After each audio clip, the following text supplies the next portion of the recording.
guys all well. I'm sorry that we're running a little bit late.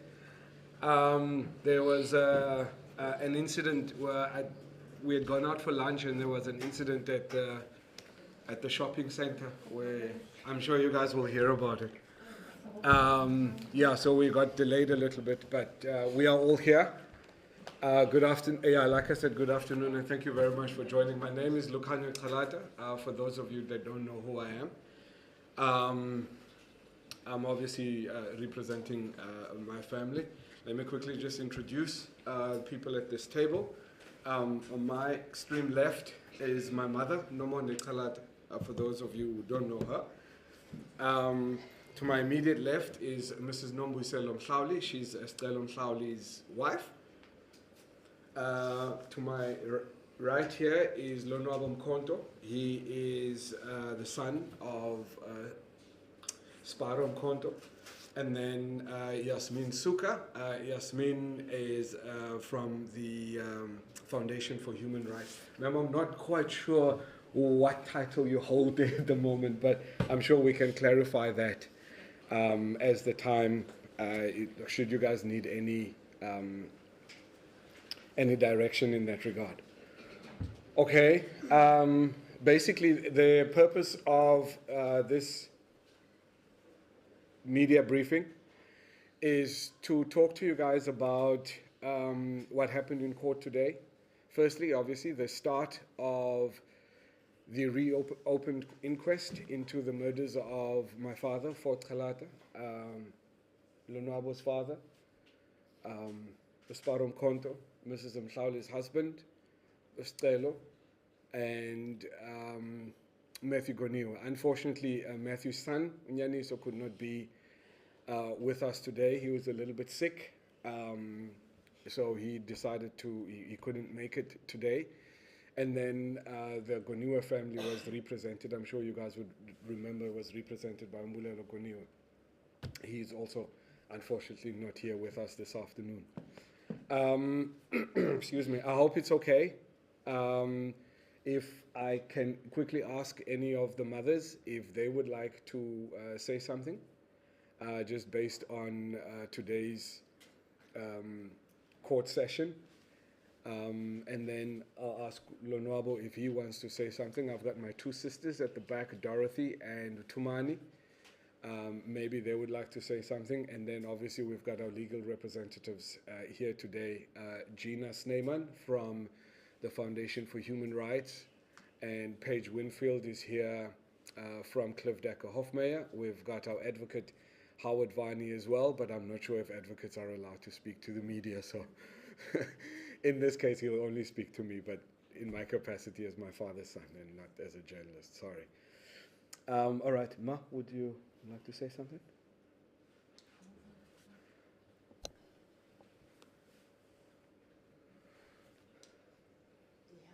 I would like to say something. As everybody knows, it's been a long time. It's 39 years now. This year it's going for 40. That we were waiting for justice into the killings of our husbands. There was a lot of delays. There was a lot of frustration. And now that we thought that today will be the day when we started to hear the truth of what happens to our husbands. But unfortunately, with great disappointment for the postponement of the inquest. And what is frustrating more is that it's been postponed for a very long time. I mean, we have already waited for so long. I don't know why the additional 9 months is going to take us, because we are getting older. We are not getting any younger. The perpetrators are dying every time. And they are also old. And it will be a shame if we can also die without really knowing what happened. Because every day you hope that something will happen, and you hope that you will hear something. And we are disappointed because it took so long before we could come here where we are now. Why? I was asking myself last week, Thursday, that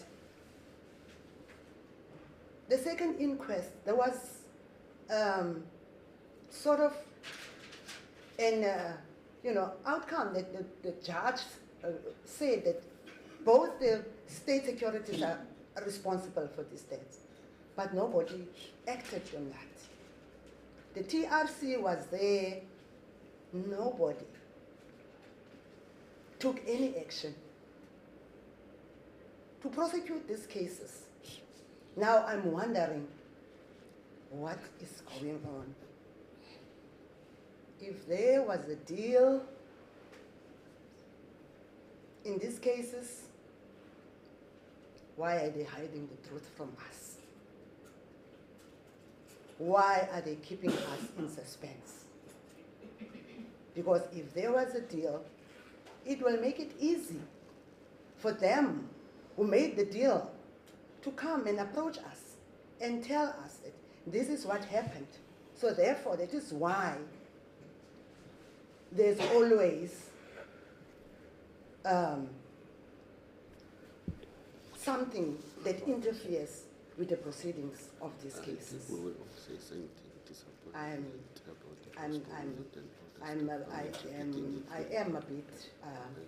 am disappointed that the postponement is gonna take so long. My wish this morning was, if this case can be postponed, maybe by November this year we can start, or January next year. But I never thought of June. June was never in my mind, because June is the month when my husband was killed. And June is the month where they will be gone for 40 years. It's a sad month, actually, for us as families. Every month, June is the most sad month. So why they postpone it to June? Thank you.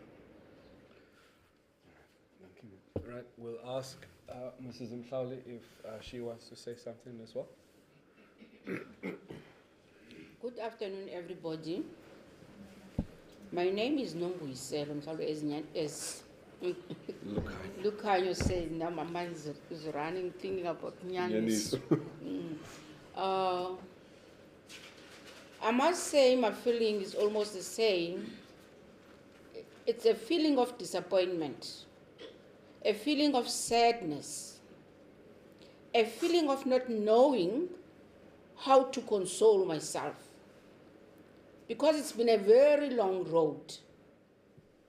You know that, the frustration didn't only start now during the inquest. It started even before, immediately when they were killed. There's a time when we started being traumatized, in the sense that the very state people never gave us time to mourn for our husbands. The very state people kept on harassing us.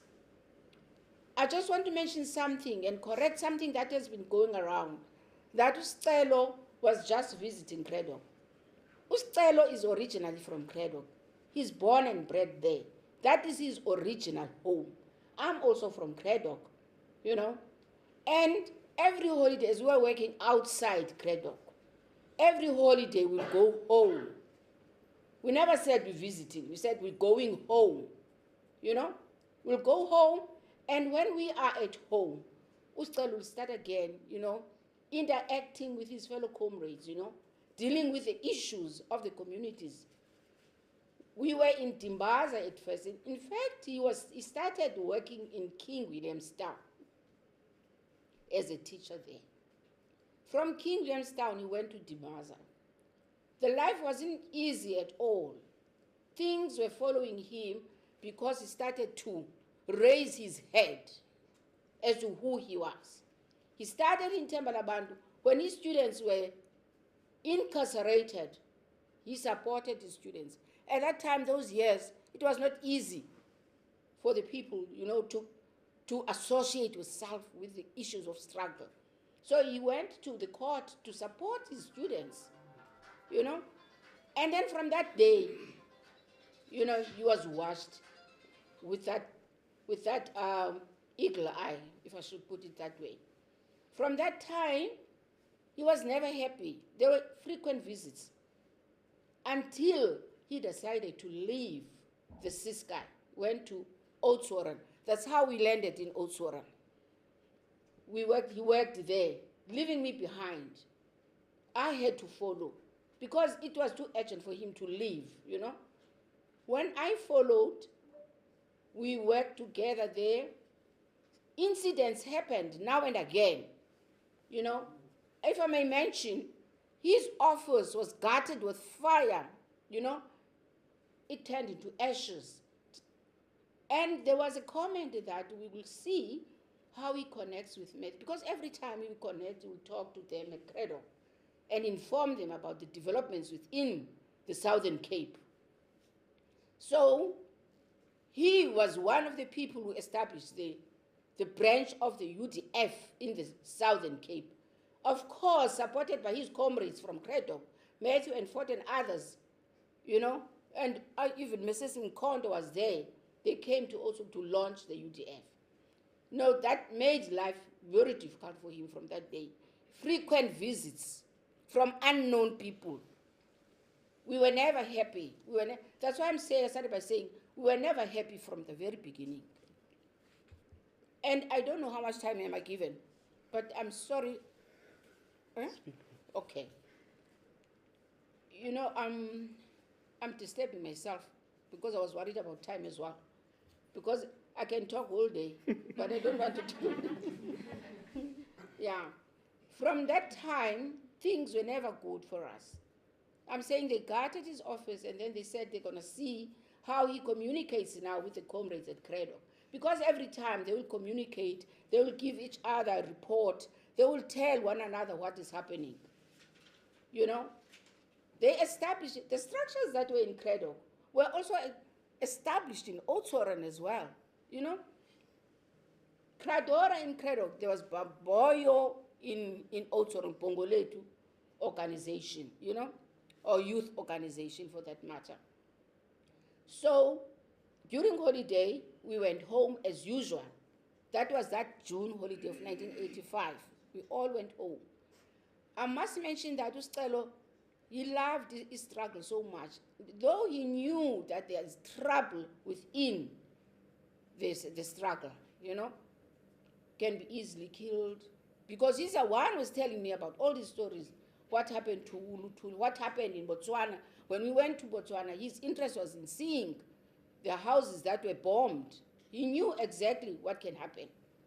So what I'm trying to correct is the narrative that goes around like he was a stranger at Cradock, he was a visitor, he was an unknown person. I'm trying to correct that.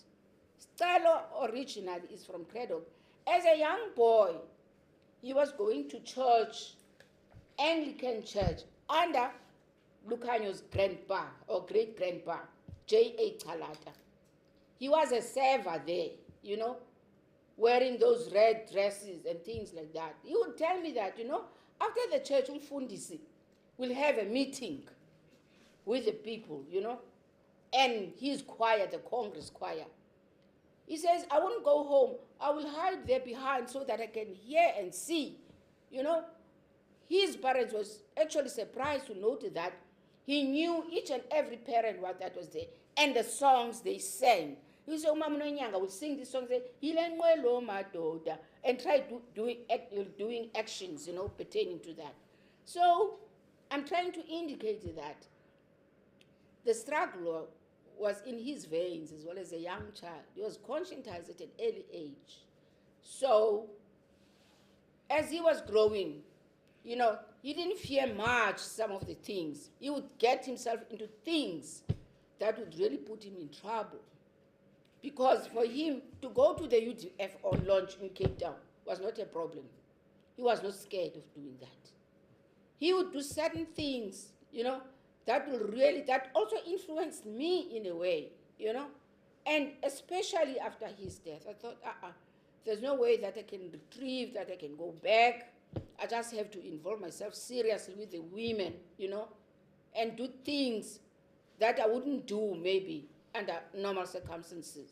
Like, for instance, a whole group of children in Oudtshoorn were arrested.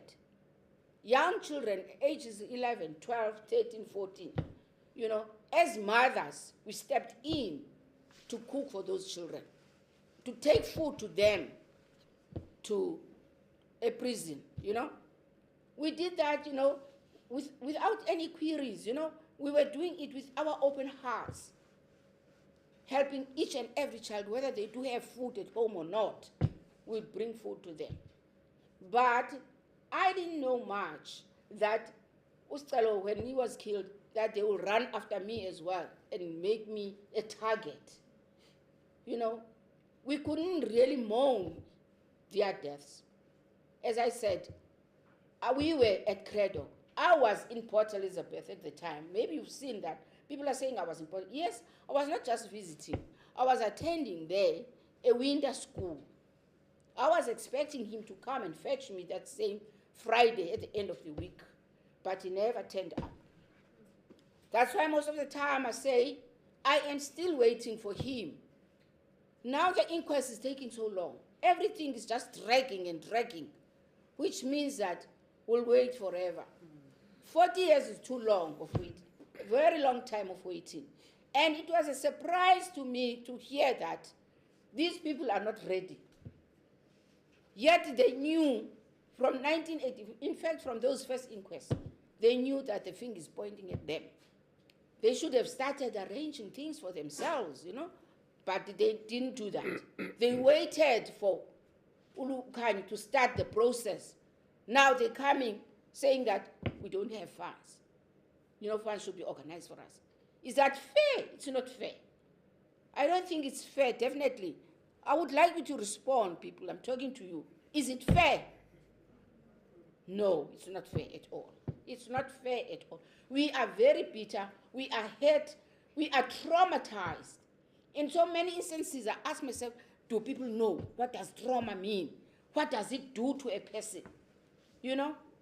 And I ask myself, does justice know what is happening to us? We are so traumatized. Even our family members are also traumatized. The health condition is deteriorating. And many of our family members, you know, they died with that pain in their hearts, saying that we do not know what happened to our children. Our children were killed deliberately. You know, they killed them. And they even cut off Stalo's hand, the right hand. We don't know what did they do about it. So we buried him without his hand. I didn't even want to see his face. That's why I'm saying we're still mourning. We never had time to mourn for them. We are bitter. We are really bitter and sad. I don't know whether I'm using the right term to say we are bitter, but we are feeling very sorry. I don't know.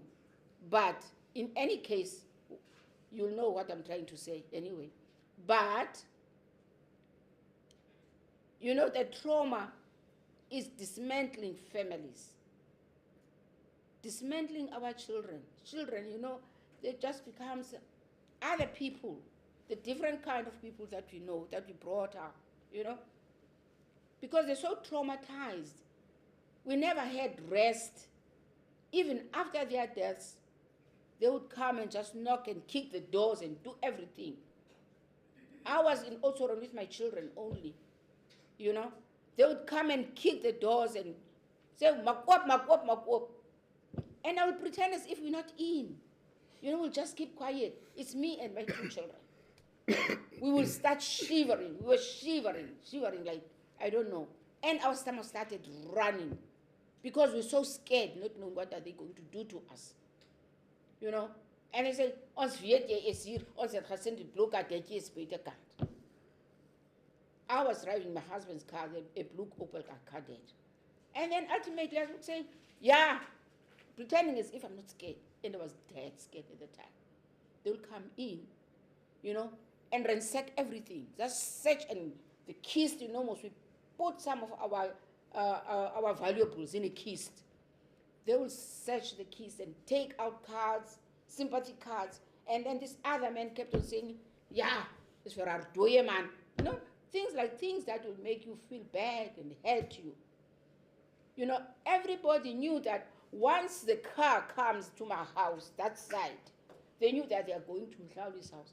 And in another way, I was thinking, they were trying to scare other people as well, not to involve themselves with the struggle. But anyway, we're still here. God sustained us. I will say it's God who sustained us. Through the grace of God, we are still alive, even though we lost one of us. We feel sad about that as well, because we wanted to see this up to the end and see what is it that is going to happen to those perpetrators or to the culprits. But we don't know now, because they just died, They just died. Most of them are no longer with us. They are aging. We heard in court that their ages are in the 80s, meaning that we are also aging, as Nomodi said. We are also aging. We're not young anymore. We're struggling. But we're praying that God will assist us. We thank the prayers of people who pray with us, because we know that there are many people who keep us in their prayers. And I know abefundisi bethu in our churches, they do keep us in their prayers. We thank them for that. But there's a verse that I would like to quote that really sustains me in Exodus 14, verse 14. Verse 14, where the reading says, God will be with you when you just keep quiet. He will do the work for you, I'm not quoting it verbatim directly, but I know the translation is that he is the one who will do all the work for you. But after that, when you just keep quiet and listen. We've been listening for the past 39 years now. We don't know. Thank you, everybody. Thank you. Thank you, ma'am. No? You want to say something? From the Mkhonto family. Good afternoon, everyone. I'm Lonwabo Mkhonto, the son of Sparo Mkhonto. I feel like we will be repeating the same thing, because we are all disappointed about the postponement of the inquest, and it's the disappointment about the postponement that matters the most now, and repeating it, it doesn't. I don't feel like repeating it. We are just disappointed. Okay, my mom has already spoken, so I'm not gonna repeat what I think everyone here at this table has said. I'm going to ask Yasmin Suka from the FHR if she can say something, and then I'll be more than happy, of course, to answer some questions what you guys have. I made a deliberate effort today in court to go and greet the lawyers that were representing Joffel van der Westhuizen and the lawyer representing Eugene de Kock. And I asked them how their clients were. And the lawyer representing Mr. van der Westhuizen, excuse me, he said that he hasn't seen him in a while, but he, he's not doing well. Physically, he's getting up there in age, and there may also be, some kind of mental issue, perhaps. And while he was saying that, immediately from, I could already see where they were going, that they're going to, come and tell the court that he's perhaps not fit, to come and be part of, to come and answer questions in court or to come and give testimony and that. And then I asked Lucas Fasachi, I think his name was, he gave me his name, how his client was, because he was there representing Eugene de Kock. And again, he made a reference towards his health. So, and I said to them that they must please, from me and my family, they must, please pass them our well wishes and hope that they, that they are strong. It was deliberate from my part in that sense, because it's a pity that I could not see them today in court, but I hope that when the inquest resumes next year, we will have the opportunity to actually look them in the eye, right? Because that is important. I think Joffel van der Westhuizen for 40 years now he literally got away with murder. Literally got away with murder. And I was really hoping that we would get to see them in court today so that we can look each other in the eye.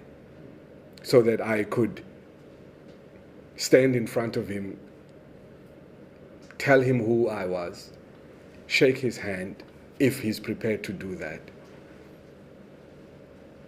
So that to remind him of the demons, to remind him of the decisions that he had made, where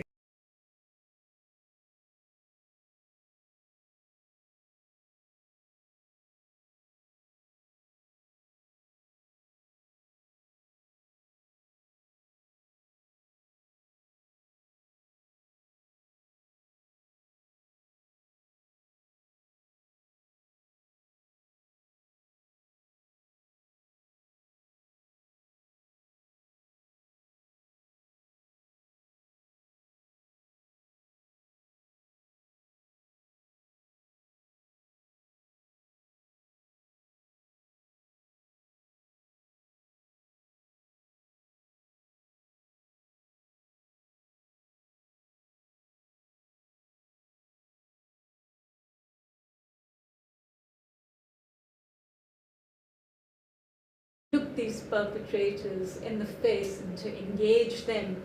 And really, I think the question is to ask why. Why was it so easy to decide that you can take someone else's life or make a decision which leads to the loss of life? And so it was really disappointing to find that, in fact, today was not going to be the day. And the question I think all of us need to ask is why. The foundation has been seized with this matter, I would say, since 2019. We met with Lucanio, who asked us to take up the case, like we have taken up, a number of cases under the rubric of what we call the unfinished business of the Truth and Reconciliation Commission. And this relates to the fact that the Commission in 1998 handed over several hundred cases to the NPA with the commitment that they would in fact investigate and they would prosecute. And to be frank, there have been hardly any prosecutions. I think there has been one of a gang member in this year in KwaZulu-Natal, a low-level case. But if you ask if any member of the security branch or any member of the SADF who was implicated, there have been none. And in fact, the fired inquest, which was successfully handled, came because the families actually supported by the foundation really brought applications to make sure that these inquests would take place. And so it's ironical because when we look back to 2019, and some of the widows actually accompanied me to meet with the new head of the NPA. And in that meeting, she expressed her commitment to dealing with these cases with urgency. I recall that in May 2019, our legal team did a virtual meeting with the head of the Truth Commission unit, Advocate Rodney DePaul, and in fact laid out in great detail what they should be following, who the people were that they should be indicting, and who they should be calling as witnesses. And in fact, we were told at that point, Lucanio, that within 1 month they would make a decision. It took until May 2020, I think it took 2021, when the families brought an application to compel the NPA to make a decision around what they were going to do in this case. A very similar pattern to what has been followed in, all of the other cases which resulted in successful inquests. And in 2022, when Shamila Batoyi appeared before Parliament, she committed to making a decision. It was actually only in January this year that Minister Ronald Lamola announced that he agreed that there would be an inquest. And I think there's a huge question to ask. January 2024, we are on the 2nd of September. Why has it taken so long to be ready for this inquest to begin? What is the reason for the fact that they only notified the legal teams of the witnesses who were going to appear in June this year, that the inquest would begin on the 2nd of September? And so they argue that there is no way that they can be ready. And then, of course, when you look at the fact that families have been waiting for 39 years for justice, one has to ask the question, the issue of political interference was raised in the case of Nakatula Simelane, where the head of the NPA and the head of the Priority Crimes Litigation Unit argued that in fact they had been told not to take these cases up. And in fact, that is the reason for why so many of these cases have languished with the families not finding justice or truth recovery or disclosure. And how do you get to closure? I think you've heard from the wives and the children of the trauma that they have lived through over so many years. The journey hasn't been easy for them. They lost breadwinners. One has to ask about the quality of the lives they lead, whereas on the side of the perpetrators, they still have their pensions, they've been able to access medical care, and this is not the same for the families. And that is why the Foundation for Human Rights has argued with the families that there is a need. We've called upon the President to set up an independent commission of inquiry with all of the investigative powers to, in fact, subpoena witnesses, to access whatever information is out there, so that we can finally get to find out what was the reason for the democratic state. And that's the shocking thing. The democratic state, why did they put a moratorium, and why did they repress and suppress these cases coming to the fore? This is, of course, a pattern. If you look at all of the other cases that we handle, I have to ask the question, why is it so difficult for the NPA to do its job? If they're dedicated to dealing with these cases, why did it take between January and I think almost mid-August to be able to say, actually, it took us so long to find the record? I mean, all sorts of excuses which are unacceptable. And the question you have to ask is, are they waiting for more perpetrators to die? Already we've had family members passing on. And when you look at, the men who applied for amnesty for their role in the kidnapping and murders, all of them are dead, with the exception of Eugene Decart. When you look at those who have what I would call command responsibility, only 6 of them are now, remain alive. I think 2 of them are mid-70s, and the rest of them are over 80. What does that mean if we're going to take this to June next year? How many more will pass on? And with each passing day, what happens is the truth and the opportunity for families to come face to face with the perpetrators, those who were responsible for the death of their loved ones, that disappears. And so justice actually becomes a miscarriage of justice. And that's because the state and its institutions are not willing to do their jobs. That's what they get paid to do. But at the end of the month, they go home and they get their pay, and they don't really bother to find out what impact all of these delays are having on family members. And this struggle has now been taken over by the next generation. To be very frank, were it not for Lucanio's efforts supported by the widows and other family members, we wouldn't even have, I think, the support that we need to continue with this kind of work. We also have to thank the attorneys, the pro bono firms, Cliff Decker and Hart, who have also been absolutely helpful in supporting this case. So I think it's a question that we as South Africans need to ask the NPA. Why can't you do your job? That's all that we are asking of you. And think a little bit about the families who are having to live with the fact that they've lost loved ones and they don't even know why these deaths were authorized, why their family members were actually killed. I mean, the Cradock 4 case is an emblematic one. We have provided all of the details to them. There's no excuse about it. We even prepared a schedule of witnesses for them. We also have another case, another emblematic case, that of the Pepco 3.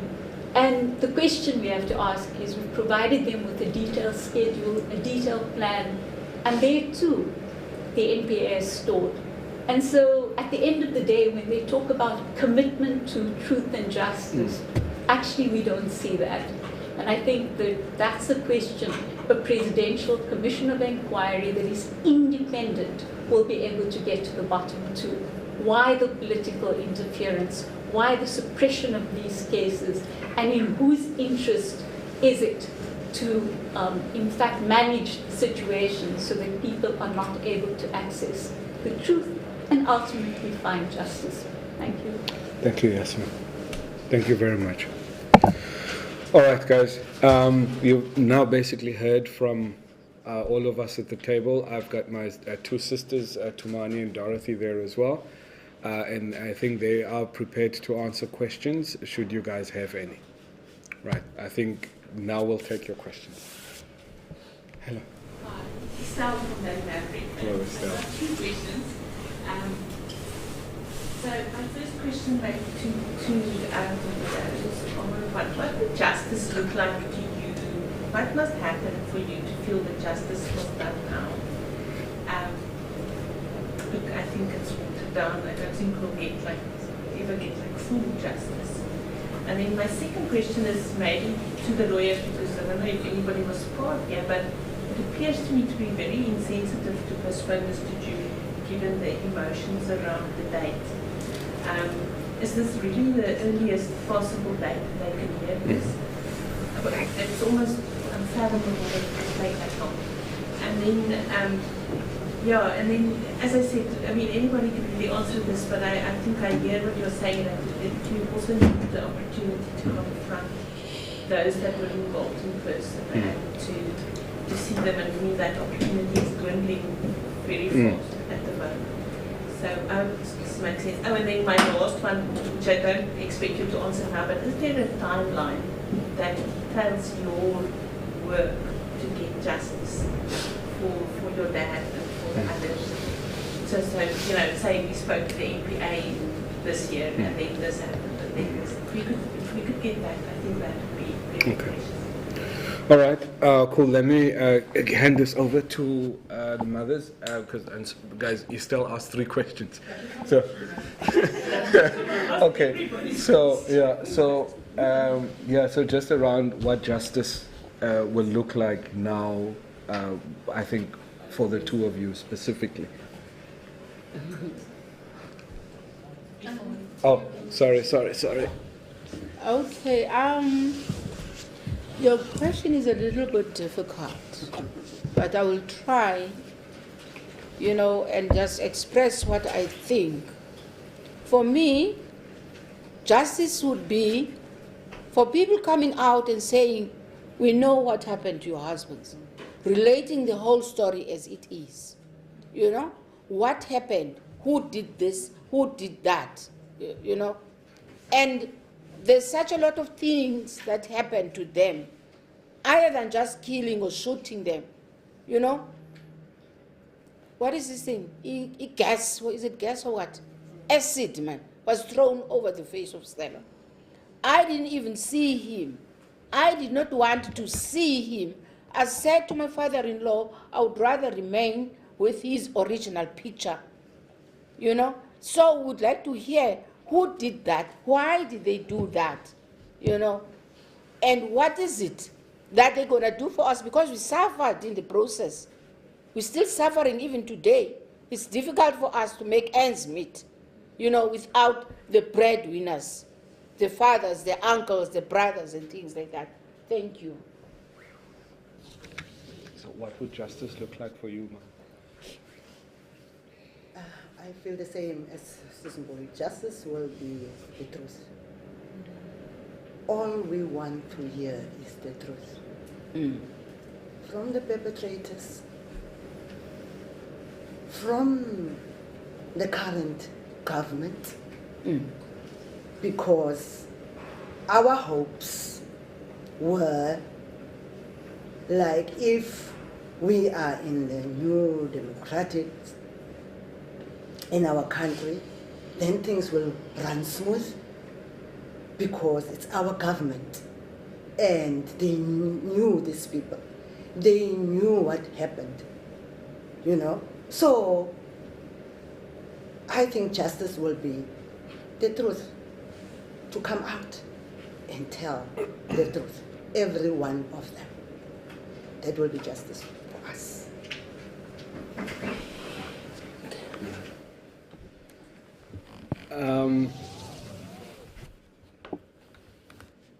I hope that answers your question, ma'am. Lenobo, you want to say something about what justice looks like? No? Okay. Then there was one question to me around almost like a time frame. I'm sure the lawyers they do have that, and it will most likely be presented in court. That basically details day one, from the time that we met and everything that all of the meetings that we've had. I recall having had meetings as well with the late ANC Deputy Secretary General Jesse Duarte, now that I'm thinking about it. And I remember we were in one meeting, there was a lot, and I'm not sure if we are able to share that at this stage, unfortunately. But just an anecdote from one of the meetings. So we were in this meeting, and obviously we were talking, and I remember Howard, our advocate, specifically making reference to, I had said to Jesse Duarte in the meeting that we weren't coming there to ask them for tenders, because we weren't interested in tenders, All we were asking was just for the ANC government to give us justice for our fathers' lives. At the time, there were still some of the perpetrators alive. Unfortunately, the NPA came to us in 2022 the first time, when we had a meeting with them in Cradock on the 4th of November, and they proposed an inquest. And we said no, we completely like just ruled that out. No, we could not have an inquest while we still had an opportunity to be able to prosecute some of those guys that were alive at the time. And then really nothing happened. You know, we then met with the NPA again on the 1st or the 2nd or the 3rd of March in 2023. At that meeting, they were supposed to, you know, basically reveal to us the evidence that they had. You know, first day, you know, so we were a little bit, we weren't sure what to expect. So we sat in this meeting the first day, nothing really came out of it. But then the second day, it kind of became clear that we weren't, they weren't showing us evidence. They weren't gonna live up to their promises to us.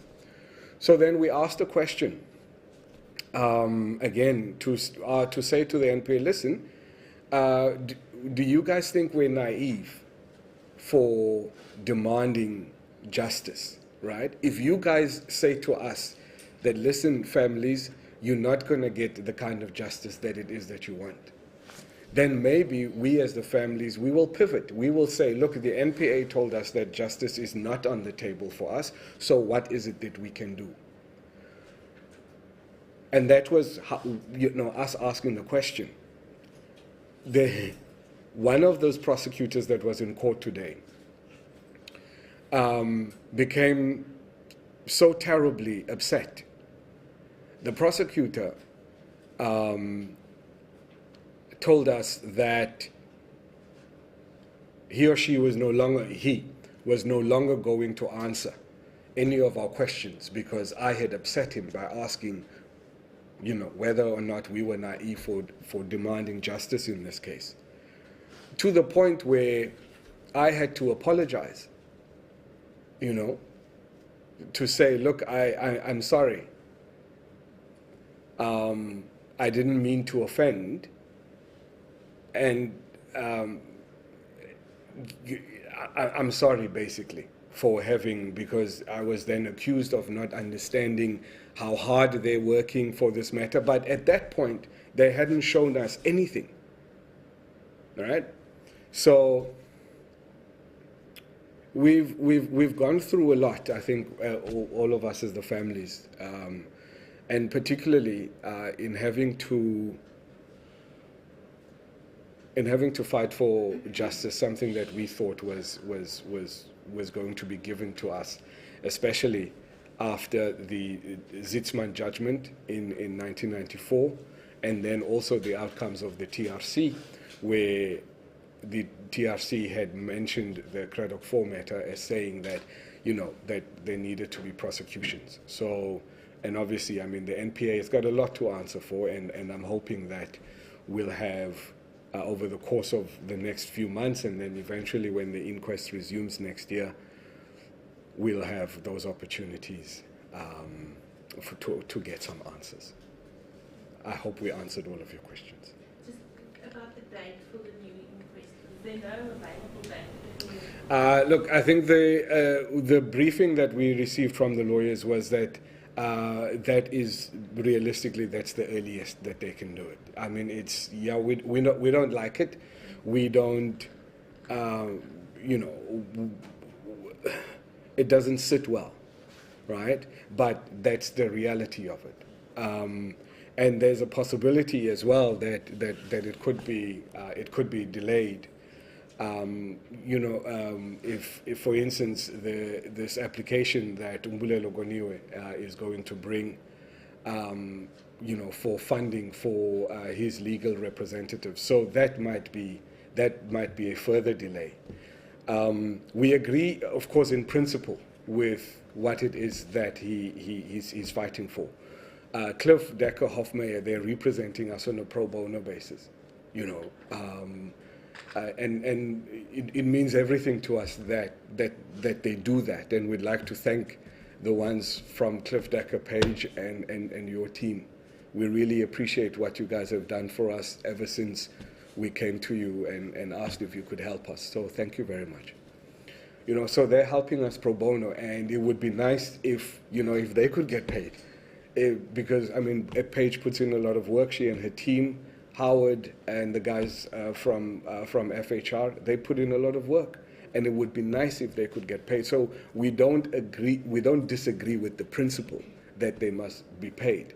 However, there is a serious risk that if the state or the legal aid does not agree to pay Mbulelo Guniwe's legal team, then this matter might be delayed. It might go all the way to the Constitutional Court.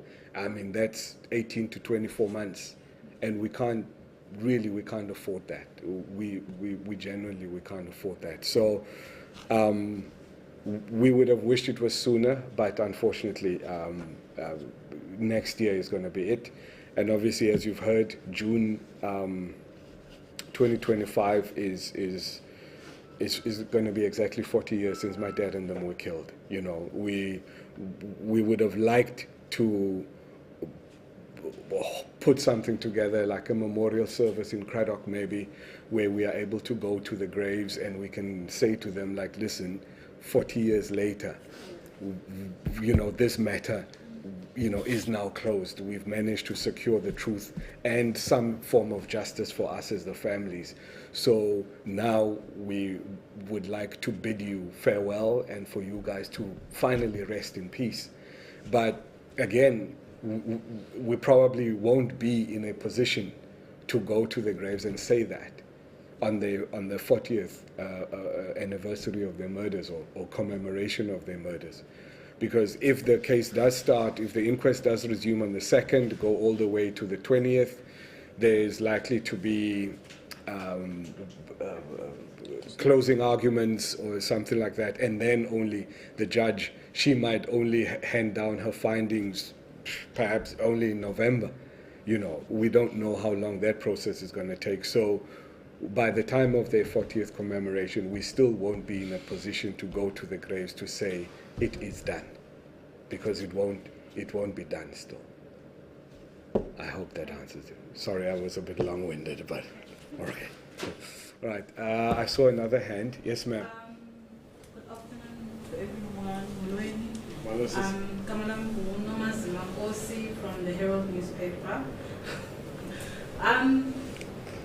Ukutukanya was speaking about, it led to my question about the now late Jesse Duarte and the many late people. I wanted to ask, when you guys started this process, or from the first inquiry, how many persons of interest were there versus to what has that figure dwindled to now?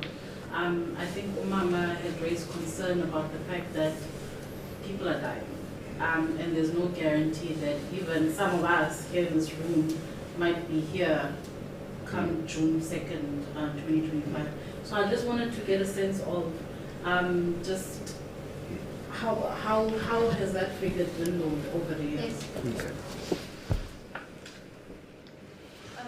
It's quite startling because this morning in his address to the court, our advocate actually in his opening address mentioned that in fact 49 people had been identified as having some direct interest in the case or an indirect link. And when you look at, in fact, those who applied for amnesty, apart from Eugene Lecoq, they're all dead. And in fact, those who facilitated the operation, those 6 are dead as well. And that is why we are so concerned, because since we launched the civil application to compel the NPA to act, another 6 died. And so, in fact, who we have are 5 people who, as I said, most of them are over the age of 80. I think 2 of them are in mid-70s. And so you can see that the clock is ticking and is running out, actually, both for the families and for them. And I think that people may not remember that when South Africa took this route, in fact, to establish this amnesty process, this is not normal in a country, because the state has an obligation to investigate and to punish people who are responsible for serious crimes. And what you see in South Africa, what we would call crimes against humanity committed by the apartheid state. And so the amnesty was quite generous. If you made a full disclosure and you came forward and you satisfied the requirements of the act, then of course you would go free. But if you were refused amnesty, or if you failed to apply, then the law was supposed to follow its course. And that is why when you look at 1998, when we hand over this list of several cases, we expect that the NPA will then take these cases up, they will investigate, and they will prosecute. So when you look back at the Cradock 4 matter, there have been many missed opportunities. When you look at the second inquest finding, where Judge Zitzman, while he didn't name people, he said that it was, there were suspicions he had about the role played by the military and, of course, by the police. And at that point, with a little bit of work, there could have been an indictment even under the apartheid government. But then, in 1996, the families appear before the Truth Commission to talk about what happened and to ask these questions and to ask for justice, actually. And then in 1999, you have these amnesty applications where these men confess to the kidnapping and to the murder. And I think you've heard about the gruesome way in which faces were burnt completely out of recognition. The way in which these bodies were dumped, the fact that, limbs were cut off. And at that point, this is 1999, why didn't the NPA at that point begin their investigations into those who had made their confessions? And that then would have led to beginning to look at all of these other people who were implicated. Because you have those who participated and who were on the murder scene themselves. You have those who, in fact, planned and authorized. And I think you have those who sat at the level of the State Security Council and who, in a way, authorized that signal which gave rise to the killings. And to be frank, you have to say, with the 5 people that we have now, we're sitting in that category where they're really old and probably, as you've pointed out, the issue of their mental capacity is going to come up to stand trial. I think the sort of prospect of justice is moving further and further away. And that is why I think this question of who is responsible for this comes to mind. We've heard from NPA officials who said in other cases that in fact there was political interference, which in fact prevented them from doing their jobs. But we never really got to the bottom of it. Why did that happen? Why did President Mbeki and many senior officials in his government in fact suppress the investigation and prosecution of these cases? Why did they set up a secret task team to actually look at providing the perpetrators with another opportunity to go scot-free? These questions can only be answered by an independent commission of inquiry that is established by the president. There is no other way, and I know South Africa is probably checked out on investigative commissions, but I think there is no other way except to have this commission of inquiry, which will begin, I think, to unravel who is responsible and why do the families of those who died in the quest for freedom, why are they the ones who are suffering this miscarriage of justice? Just to add, Noma, that so we started off with 49, now there's about 5 left alive, But critically, Lonwabo's mom unfortunately she can't travel. She couldn't travel, so she's not here. But they are of as the media, obviously, they're known as the Cradock 4 widows, they're our mothers. But of the 4 mothers, there's only 3 left because Mrs. Goniwe, unfortunately, passed away. Last month, Dorothy, we were in Cradock to bury her eldest daughter. So Matthew's family, Matthew Goniwe's family, the wife died 2020, and his eldest daughter, Nobuzwe, died last month. So now there's only Unyaniso left. Unyaniso is my age. I'm about 8 months older than him. And he's 42, basically, right? So out of all of those people, add Mrs. Nyami Goniwe and their daughter Nobuzu, because they are also, unfortunately, can no longer, they're no longer with us as well. So, yeah, Dorothy? Yeah, I just wanted to, should I speak in a mic? I just wanted to add something to this justice narrative. And I think it's about somebody asking about numbers. My concern is usually about what will it mean when this process is over. Lukanya is saying he's 42 now. He started this when he was in his teens. That's how he chose his career, to become a journalist so that he can be able to speak truth and to know what transpired on that evening of 27 June. And his life has been occupied by seeking justice for our father. Of course, now, today, I when everybody was upset back in the morning, when he was telling us that, it may probably take 9 months, I said that today is probably the days of an inception of a new 9 months. And we're hoping to see this pregnancy that's starting today, what type of baby is going to get delivered after 9 months. And we're hoping that whatever is going to be delivered is actually going to be the justice that we so require, so that we can finally close off this process. But my concern has been what's going to happen now with our lives. What are we going to live for? Because our lives have always just been about this pursuit of justice. That's all we've known. That's all. That's all. If you ask Mkhanya, that's what comprises his life primarily. It's this pursuit of justice for our fathers.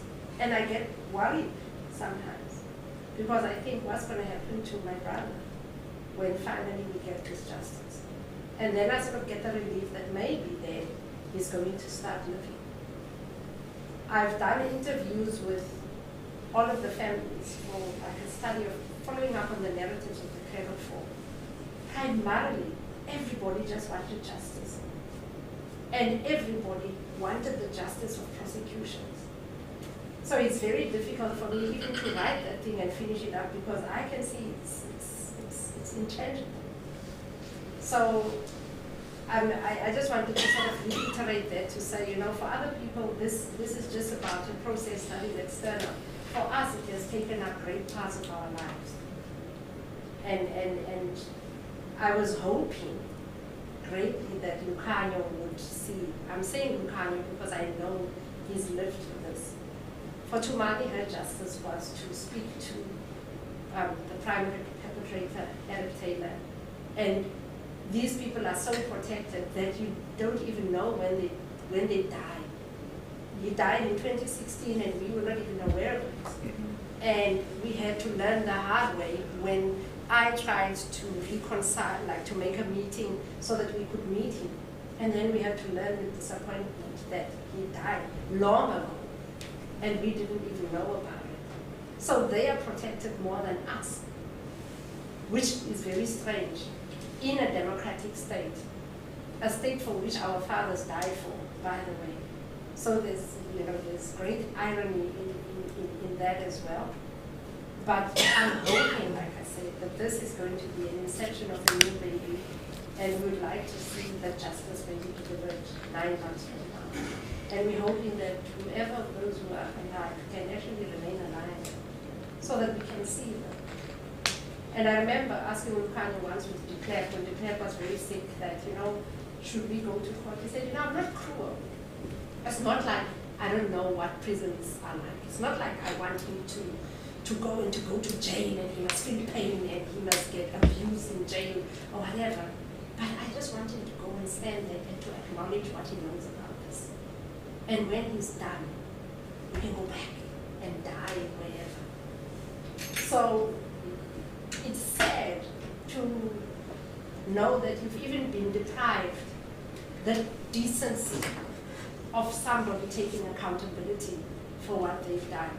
It's a decent thing to do. It's an ethical thing to do. And to have your state, your own democratic state that you vote for, not realizing how important that actually is to you, and rather protecting perpetrators, then you have to ask yourself, why? And whose interests are they serving? All right, guys, any more questions? Yes, ma'am, at the back. I have a question. My name is Tato from Nashville. And as the younger generation, I think I can't even fathom how lonely the parts of the journey must have been, from 9 months to 9 months, from year 1 to year 39. What does it look like for us ordinary South Africans in the younger generation to amplify your voices and to support you? You guys want to take it? Okay, Like how can the younger generation support us as the families? How can the younger generation support us as the families in trying to obviously get to a point of truth and justice? Would you like to answer or want me to answer? All right. So ultimately, when you look at the military signal that was sent out by Joffel van der Westhuizen to the State Security Council, it called for the permanent removal of my dad, Matthew, and Umbulel. Right? What ultimately happened was that the people that were permanently removed is his dad, Sparom Konto, my dad, Fort Kalata, her husband, Stelom Mhlauli, and Matthew Goniu. So they wanted to permanently remove them from society. So I think going forward in the younger generations, what I would appreciate more than anything else is to make sure that we, and the younger generation, is able to permanently entrench them within society, right? So how do we do that? We do that by memorializing them. We do that by remembering them. We do that by saying out their names. We do that by living in a particular way where you're a young black woman, right? The way that you give meaning to my father's death is for you to be the best that you can possibly be, for you to fulfill your potential, right? Because by doing that, it means that you are using the opportunities that he made possible through dying for you to become the best that you can be, right? And I think that is the best possible way in which you can support us, by being the best that you can be, by creating the kind of society for which he died for. My father, I don't necessarily believe that he was a racist person, right? I don't think that any of them were racist. I think they loved one of my father's best relationships or friendships was with a guy called Paul Verlaine, Bishop Paul Verlaine, and he's a white man, and the two of them connected, right? So, which means that he didn't really care about Paul's skin, What he was against was the system of apartheid and how it denied him certain rights and privileges based on the color of his skin. So I think the younger generations, and the way that you can support us really is by building the kind of society for which our fathers and their husbands died for. And that is a society that doesn't judge people based on the color, that doesn't discriminate. That's the kind of society where I build a safe an environment for Cara Lee, right? And hoping that Cara Lee is going to build the safest South Africa for me in return, right? That's how I think we should, and we, just remember them. Remember them. I just need to add on to that one of the big things for my father,